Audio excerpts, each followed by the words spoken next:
Erev Tov, covering I'm Stephen Ben-Nun with Israeli News Live, Patreon, November the 26th, 2018. And something came to my mind here just the other day, and I wanted to share that with you, our listeners here, and that is the issue about the ghost cities in China. Why are there dozens of ghost cities in China, according to ABC's report, the Australian edition? And I forget exactly the date on this. We'll take a quick look, though. They published this back, well, June 26, 2018, actually. And in the documentary that ABC does on this, they speak about, of course, dozens of cities. I think they name about 50 cities that are like this. And I wanted to play a little bit of the clip of this for you, and then I want to share with you some of the insights that I've been looking at myself on why I think what these cities are actually going to be used to as we become the cannon fodder, so to speak. Listen into this right here. Apartments stretch into the sky. Traffic lights flash with no traffic in sight. The neon lights are on, but nobody's home. These are China's ghost cities, sprawling, empty spaces, just waiting for one thing: people. All of them were bizarre. All of them were surreal. There's no other way to describe just a city meant for thousands of people that's just completely empty. Now, if you back up after he says it, I want to just show you something here. That appears to be some type of place of worship right here in the background right here. Whether or not that's going to be a synagogue, a church, or something of that effect, don't really know. But you have the apartment buildings, you have the skyscrapers, you have the high rises, you have very fancy type of buildings as well, whether they're single home dwellings here, more in a city setting or not, I can't say. But it's like everything from the very affluent to the middle class, or the common laborer, you might say, has been built. And they literally, in the video here, talk about this is designed for millions of people. Let me play a little bit more of this. That's just completely empty. The few people that live here often wonder if they'll ever get neighbours. Samuel Stevenson Yang is a photographer working to document this modern Chinese phenomenon. I think the mission started because it was just hard for people to believe exactly how much empty property was all over the country. And we had to just go in person to take photos so that we could show people just the sheer scale of the building that was going on. As China's mass construction phase continues, bigger and more elaborate but empty cities are popping up. Still ongoing. Just how many properties lay empty across China, but some guess it could be as high as 64 million. That was it. 64 million empty properties across China. I mean, it's just phenomena. And the guy that's going to speak here next talks about Manhattan in comparison. Listen to what he says. Able to walk through this, Manhattan-sized, new city, before it was, completely built. So you see the thickets of, skyscrapers. I mean, we're talking really, really, super tall skyscrapers, everywhere. And I was just able to kind of just walk through this area, and it was like, it's something that's kind of like a nightmare, kind of dystopian movie of the future. And you just wake up and all the people are gone, and it's just you and these empty, husk of, buildings everywhere. Well, they're not going to stay empty. And that's what I believe myself. And I believe that by the grace of God, I've actually stumbled on to what is the real deal about this. I did a little research because the Lord laid it on my heart that these cities that are being prepared right now are actually prepared for the elite of the United States, maybe even possibly Canada and other parts of the world, perhaps some of the elite of Europe. The politicians, the wealthy bankers and business owners, etc., and their families and their extended families, and of course the network of workers that are the ones that create this New World Order scheme that is going to be going on in the very near future. Because after all, the United States and other parts of the world are going to be in oblivion in the not so distant future from a major war, and of course nationalism is to be destroyed in the United States. Well, those that they're planning on saving have to have somewhere to go. And oddly enough, I had one friend, or an acquaintance I should say, that I've spoken to you guys about before on Israeli News Live, our YouTube channel, that had often told me about the elite would actually go to the Far East. He spoke about the Philippines. He spoke about China to me. And of course, I remembered how that President Trump's own grandchildren are studying the Mandarin language. Well, it gets more interesting than that. I actually began to piece things together as I looked at this, thinking to myself, wow, you mean that when they go to blow this nation up here with a war with Russia, some kind of provocation that is done in order to cause Russia to strike the United States? Not to say that Putin is not well aware of this himself. Maybe he is, maybe he is not. Maybe he's only playing a part in this, or maybe he's just totally unaware and will attack the United States eventually anyway. Nonetheless, what's going to happen is they're going to move mass amounts of people to the Far East, to China. Maybe they'll fly them in through Europe. Maybe they'll come from the other direction as well. Maybe that's part of the Silk Road Initiative, to be able to fly them in, say, to Europe, and then to take them by high-speed rail all the way into China, to these so-called ghost cities. In fact, I was shared with some very interesting friend of mine that has connections in the intelligence community, not necessarily intelligence himself, but has shared with me how that when the United States will be struck by war in the not so distant future, you can count on one thing: the elite and their families and all the support staff will be well protected underground. We know about that huge airport over there in what is that? That's in Colorado Springs, right? Huge underground network there for the airport, where people could be shuttled into there and then shuttled out of the country to safety. Well, it looks like China is definitely going to be a major destination. And by the way, I think it's going to really surprise you when you find out some other things I'm going to share with you on this. You know, you have to go, as I said, though, to the Silk Road, that Silk Road Initiative, which, by the way, they made it look like Xi Jinping was really the guy that inspired all of this. But in reality, Xi Jinping is not the inspiration for this huge, massive operation called the Silk Road, or the rebuilding of this. It says here, the Silk Road was established during the Han Dynasty. Beginning around 130 BC, marketers and trade posts were strung along a loose skein of thoroughfares that ran from Greco-Roman metropolis of Antioch across the Syrian desert through modern-day Iraq and Iran to the former Chinese capital of Sichuan, and streamlining the transport of the livestock and grain, medicine, and science. In 2013, Xi Jinping, which is the current president of China, announced that the Silk Road would be reborn as the Belt and Road Initiative, the most ambitious infrastructure project the world has ever known. Well, oddly enough, the money for that project has come heavily from Jewish backers, or supposed Jewish backers, the Rothschilds, the families, these billion, trillionaire type people that have been funding this. And the idea did not start with Xi Jinping. It was actually a Hungarian man back in the mid-1800s, if I remember that right. I studied this once before, that actually initially brought the idea forward. Now, from what I can see, though, is they've been setting up to continue the Industrial Revolution that America once had, and to continue this massive growth of wealth and income. But the thing is they know they have outlived that ability to do it in the United States. Well, after all, we had the trade unions, all that to try to bring better wages and better jobs for the poorer class, and that just doesn't work. Well, I think it works great, but unfortunately, those wealthy business owners don't think it works. They don't like paying all that money out. They like communism better. In fact, recently, that's why one friend of mine, and I know he meant well when he said it, as he spoke to me about China's involvement in Haifa and building the gas pipelines from Haifa going over to Greece and also to northern Africa, the split right there, and how that it is going to be the West and Israel that will be the big winners in this. Well, in reality, the West is not going to be the big winner.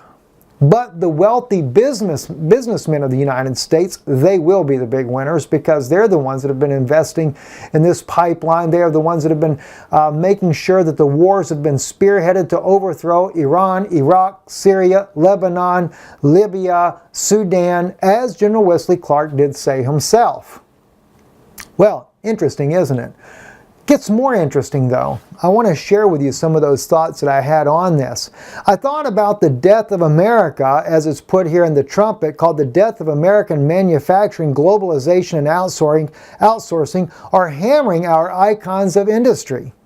For over a half a century, American manufacturing has dominated the globe. It turned the tide in World War II, then hastened the defeat of Nazi Germany. It subsequently helped rebuild Europe and Japan. It enabled the United States to outlast the Soviet Empire in the Cold War, and at the same time, it met all the material needs of the American people. That's very true. But now, well, we just got too much debt, I guess.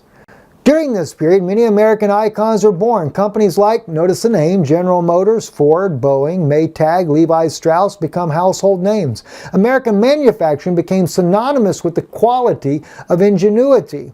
And on the back of this industrial output rose American middle-class, high-paying manufacturing jobs, in turn helped spur a robust and growing economy that depended little on foreign nations for manufactured goods and armaments. Well, about the only thing keeping the United States going today, of course, is the military-industrial complex, and that's the only people that we're really kind of employing now. Yes, as Trump says, we can't turn our back on Saudi Arabia. They're one of our biggest customers. What you don't realize is that Saudi Arabia is the biggest customer because what they need is they are creating a more massive military over with Saudi Arabia to help police the entire world. Makes you wonder then. There's going to be a lot of beheading in the world because the Saudis will have a big police stake in the future military of the world. Not to mention, really and truly, all we're doing is we're making America great again on the blood of children and little babies and mothers and fathers that are trying to live a little peaceful life on some backside of a desert somewhere in the middle of nowhere where the life and luxuries that we have is nothing for them. And what little bit they do have is being crushed as a new world order is taking over everything that they have. But I think it was interesting because as the article here in the Trumpet goes on to show you is how that we went from having a great robust economy here to suddenly those manufacturing jobs began to go overseas. And they did during the Reagan years. And more big business owners moved over and moved over and moved over. Well, I had friends of mine that were actually big owners in some of these types of companies, and yes, they are Jewish friends, and yes, a lot of Jewish people own big companies, but not just Jews either. There are some other wealthy businessmen out there that also moved their manufacturing companies overseas as well. But there was one thing that was interesting. I never will forget because I am an inventor. That is something I do. I've created many very interesting products in my lifetime. One of those, though, was very detailed. It was made for moving very sensitive equipment. It was highly sophisticated, but to manufacture it in the United States, the very base cost was about $2,000 to manufacture this smart design that I made that can move sensitive machines. Well, oddly enough, the very friend of mine that was interested, that owned and I won't call his name, but owned a very massive company here in the United States, had the manufacturing portion of his company over in China. And he said to me, he said, Steve, he says, we can market this item. It will be a very big ticket item. But the thing is the cost of manufacturing such a technical device, although America could make it much better, we need to save money and send it over to China. Well, I refused. I said, why do we need to send it to China when we need jobs in America? And I said, at the very least, I would send it to Israel so that our people in Israel also can benefit from the production of this particular device. Then they turned me down as a result. I've had several things that I've invented. All of them would have been very successful, but I always wanted it either built in America or built in Israel. In every case, I was turned down, because they wanted these things all manufactured in China. Now, getting to my point here, I began to realize The moving of American manufacturing over to China was done intentionally. That's what funded these cities. By sending all of the businesses over there, all the manufacturing jobs over to China, and the fact that now China was making it for pennies on the dollar compared to what we did. And these poor Chinese sweatshops were these poor Chinese people under communist regime who cannot kick back, cannot complain, will not have unions, will not make multi-millions, and will not live in big fancy houses. The profits, though, were being used to make those cities, to make these ghost cities. And what for? Because they know that the ultimate plan is to bring down the United States, and they wanted a place for their children, the elite at that time, in the future, the government, all that would be lost in America, to be able to move to the new headquarters of a new world order. Now, I'm not saying that China would be the new headquarters, quote unquote, per se, but China will be the leading industrial nation at that time. And by moving all of the industry over to China, and by having everything so much cheaper, but yet we still pay the same price for the car. We still make some cars here, but we still pay not only that, we pay a higher price for the car than we did back in the 80s. Everything is more expensive. It didn't matter that the manufacturers have moved to China. We pay much more money anyway. But what were they doing? They were taking the profits that they were making, massive amounts of profits, and they were investing it, building all these future cities here for the people that they're going to save during the depopulation agenda that's going to happen in the United States, possibly Canada as well. My friends, you there, and maybe even in Europe, maybe they're going to take you guys out as well. Maybe it's going to be a free-for-all for Russia. Western Europe, you have to think about why they're moving all the refugees into Europe and why they're moving all the refugees now into the United States. You know, I was told, and this is sad to say, but I was told that not only are they going to destroy this nation, but they plan on genociding. A racial genocide, no less. You don't think that some of these elite care about the color of your skin? They do. Sadly enough, they do. And I think that's a shame, but I want to share more. It doesn't end there. Let me show you some interesting things. Teach your kids Mandarin the Jared and Ivanka way for $75,000 and up a year. As I said to you, if you remembered, President Trump's grandchildren are learning Mandarin. And in fact, when we went to go see about enrolling our son into high school, we were surprised to find out that Chinese is now one of the main languages to be learned in high school, 4-year course. You're kidding me. It used to be French or Spanish. Now listen, I'm not against the idea of learning Chinese. Great thing. Yes, there is a lot of business between the United States and China, but when you realize there's an agenda behind it, then you understand why they're doing what they're doing. All right? But it doesn't end there. Of course, President Ivanka Trump's 5-year-old daughter, Arbella Kushner, serenaded visiting Chinese President Xi Jinping with a Mandarin folk song earlier this month. It prompted an outpouring of affection from many in China. In America, it probably prompted at least a little envy among other parents of young Mandarin learners. President Donald Trump may be known for his treats to knock China down a peg or two, but his grandchildren are part of a growing desire among American families to help their kids take advantage of China's global rise with Mandarin skills. It is a global elitist plan. What President Trump is doing is only a charade. And unfortunately, many of us are just gullible enough to believe the charade. But, like I said, it gets more interesting. I ran across this book here. Chapter 9 is called Israel and the Jewish People in Chinese Cyberspace in 2002. And you want to keep the date in close in mind as I speak about this. It's Zhang Ping, background. In the year 2000, a dramatic change occurred in Chinese cyberspace concerning the Chinese understanding of Israel and the Jewish people. Described by some people as a language revolution, the change involved a re-examination of history of the Jewish people, especially that of the State of Israel. Discussion about the true situation of Palestinians and terrorism and the relationship between the Chinese people and the Jewish people, empowered by a relative freedom of expression and information access on the internet. A large number of Chinese web surfers challenged the anti-Zionist tradition in communist China and rephrased their expression regarding Zionism, the state of Israel, the Jewish people, etc. While tradition pro-Palestinian voices are still in the mainstream in Chinese official media, pro-Israeli activists in Chinese, the cyberspace in 2002 radically changed the whole picture and made pro-Israeli expression a common fact in the Chinese virtual world. All right, now, this really began to blow me away. There was an intentional move, and believe me, there is hardly no freedom of expression when it comes to China. In fact, I just got a report from a friend of mine, and I cannot call his name for his own safety. He does live in China, and he let me know that yes, there is still the persecution of the Christians of China.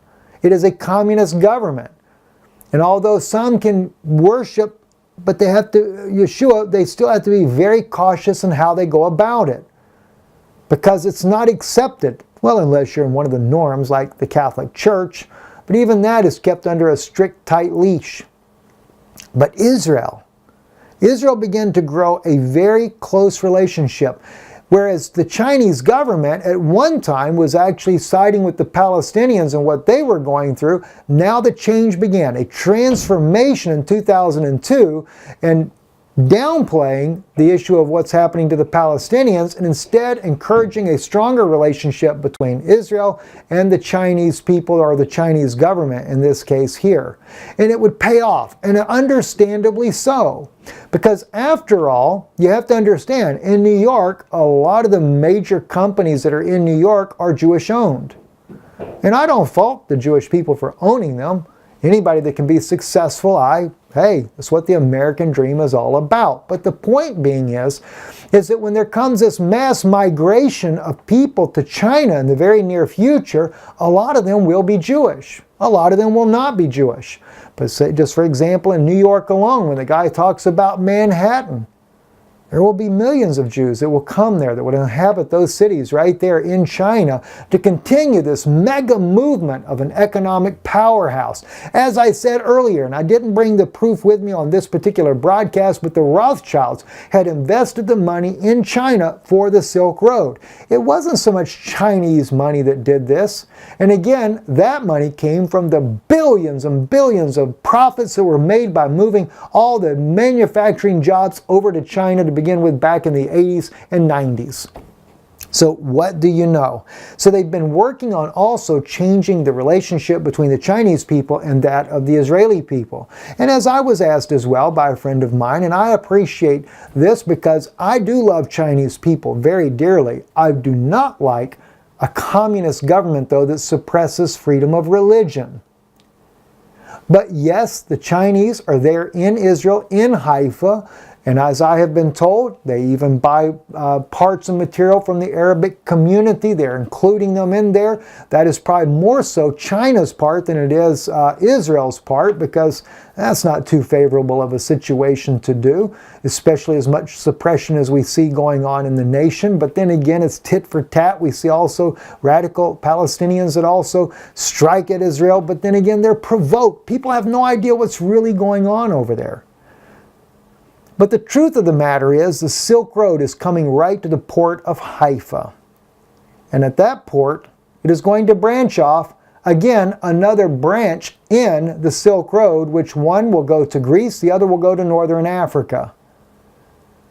Maybe this is why Greece had to be toppled economically. Nobody ever considered that as a possibility. Libya, yeah, we knew it was coming. So the pipeline goes to Libya, the other pipeline goes to Greece. What do you know?